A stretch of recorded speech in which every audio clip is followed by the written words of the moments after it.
This is from the Washington Compost, by the way.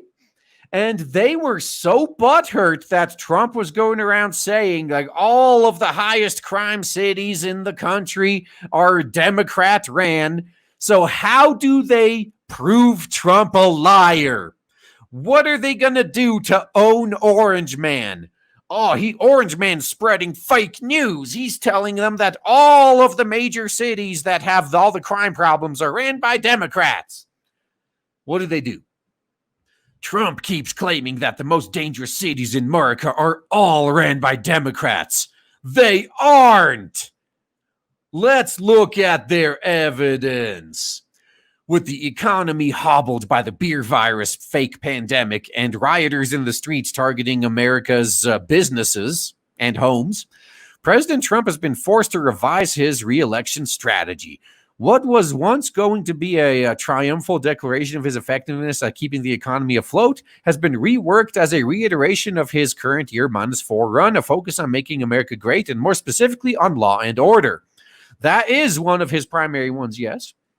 Over and over, Trump has shared this terse phrase with his tens of millions of Twitter followers, including on Wednesday and Thursday. And over, he has tried to imply that Democrats broadly and former President Joe Biden specifically are soft on crime. Just wait till we get to their evidence. It's good. Their proof that Trump is a liar is worth it. Get your popcorn ready. That his likely general election opponent and other leaders in the Democratic Party are happy to have social structures collapse to anarchy for some unclear reason. To make that case, Trump has repeatedly lifted up a statistical factoid, as he did during the event at the White House on Wednesday. You hear about certain places like Chicago, and you hear about what's going on in Detroit and other cities, all Democrat run. He said every one of them is Democrat run, 20 out of 20, the 20 worst, the 20 most dangerous are Democrat run. And before we move on, I wouldn't be surprised if this was a trap intentionally laid out by Trump. Yeah, how are they going to defend this? It's not clear how Trump is defining most dangerous in this context, so let's look at two related sets of data compiled by the FBI, most violent crime and the most violent crime per capita. The most recent data to that effect is from the FBI's Uniform Crime Report, covering the first half of current year -1. The cities with the most violent crimes are many of the most populous cities in the country, as you might expect. Those with the highest rates of violent crime are from a range of different states. So now's the big reveal. How are they going to own Orange Man and prove that he's spreading fake news? Let's look at the charts. Most of the current mayors of these cities are Democrats. Two of the mayors of the cities with the most reported violent crimes overall, though, are independents. Which, by the way, if you guys don't understand how American politics work, I don't think I've ever seen an independent actually caucus with the Republicans. Like their independents are basically undeclared Democrats here in America. And one, the mayor of Jacksonville, Florida, is a Republican. Among the 20 cities with the most violent crime per capita, one isn't a Democrat. The independent mayor of Springfield, Missouri. This is how they're going to own Trump. Nuh-uh, not all of the top violent cities are run by Democrats. One of them is run by a Republican. 5% of them are ran by Republicans. Not all of them are Democrats. Quit spreading your ignorant fake news, Orange Man. This is their big defense. Hashtag not all. Look, there's one exception. Never mind that the other 95% is exactly what he says. This is how they're going to try to defend themselves and own Orange Man. They're going to argue semantics. Well, he said all and 5% don't apply, so he lied. He spread fake news, guys. Not all of them, only 95%. There's a big difference.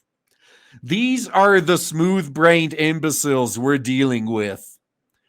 These same people are going to be surprised once again when, despite all the poll numbers, Like, why did Trump win when he had a 95% chance of losing? I got no clue.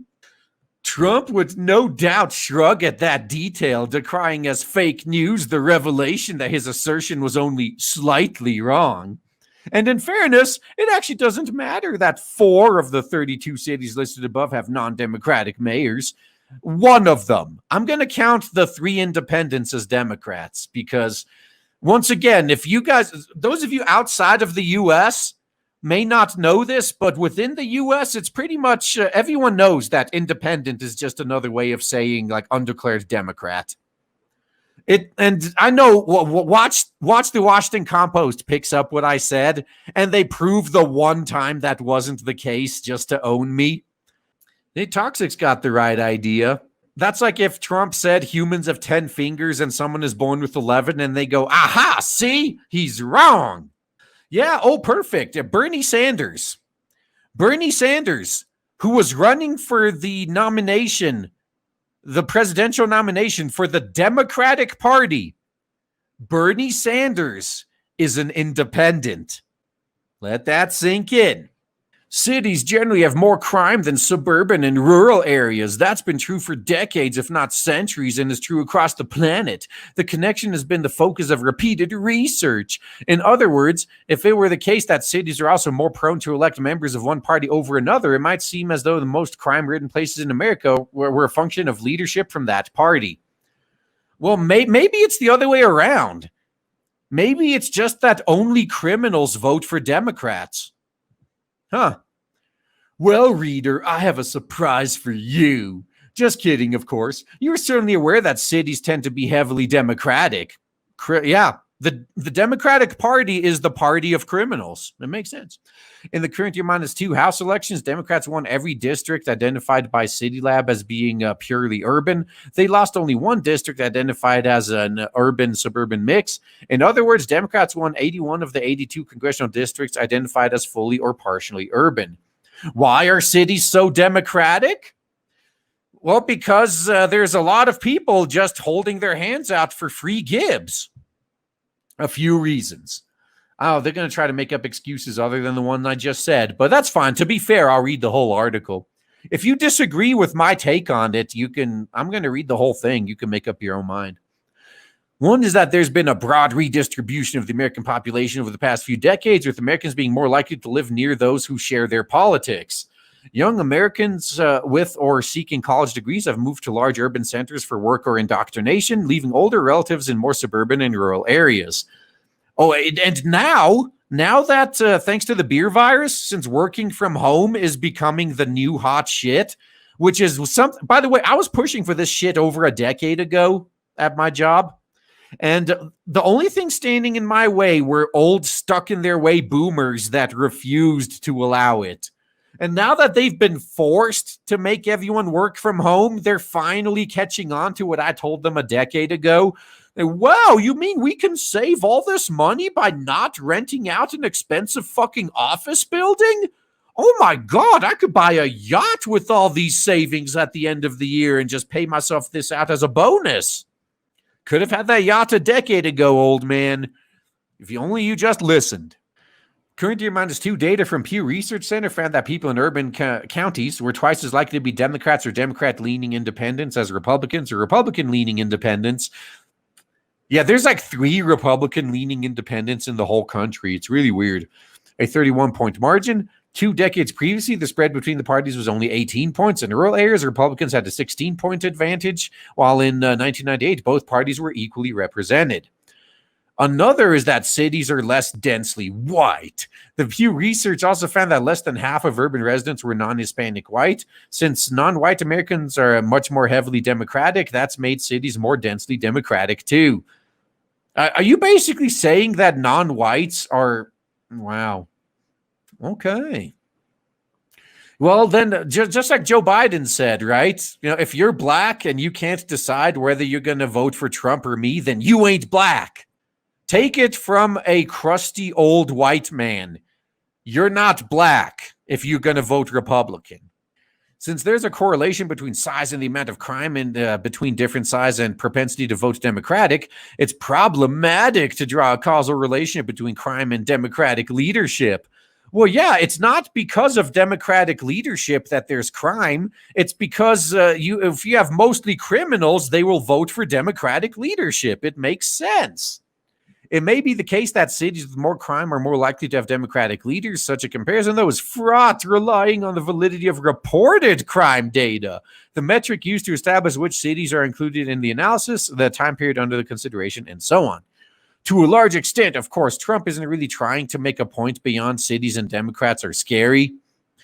Well, so are you basically mad at Trump for stealing your Orange Man Bad meme?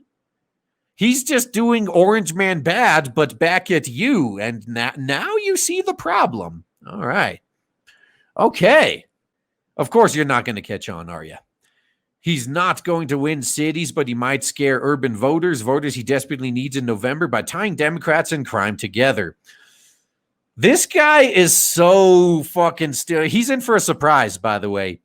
Because support for Trump among blacks and Hispanics is apparently going up, especially after how the Democrats handled all the rioting and burnt. You realize it was the black community that was getting burnt down primarily, right? I'm quite sure if, we saw videos of this, like that old woman that was like mad as fuck. Like, why are you burning my store down? This is where I go to buy all my shit. Then now I'm going to have to go on the bus and go an hour away to buy groceries. What's the likelihood that that woman is going to vote for the D? So, like I've been saying recently, you vote for the D, you get the D. That's what they're experiencing. They've been voting for the D for generations. They've been getting the D for generations. In the current year, -4, that's precisely what he tried to do during his speech at the Republican convention, and it worked. That might be harder this year, given his convention speech will not be in Charlotte as originally planned. Instead, Trump will be speaking from Jacksonville, a city with a lot of violent crime that happens to be led by a Republican. Well, in that case, all he's going to have to do is compare the crime rates, what they were when the Republican took office, to what they are at now. Because fuck it, even New York City, the crime rates were relatively under control when Giuliani was there. And then he gets out, crime rates skyrocket again. Interesting. This is the kind of smooth-brained logic, in quotes, we're dealing with, coming from the fake news media.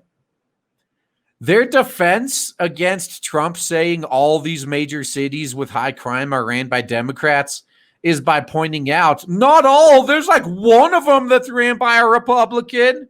Sure thing, guys.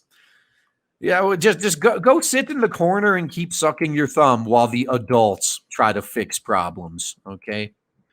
Oh man, I am so excited to tell you guys right now that finally, after about a year of build-up and shilling, we have launched Blade Devil on Indiegogo, and so far it is doing so well thanks to awesome people like you. If you haven't backed it yet, then please check the links in the description and check out Blade Devil on Indiegogo. You will not be disappointed. Looking forward to seeing you there.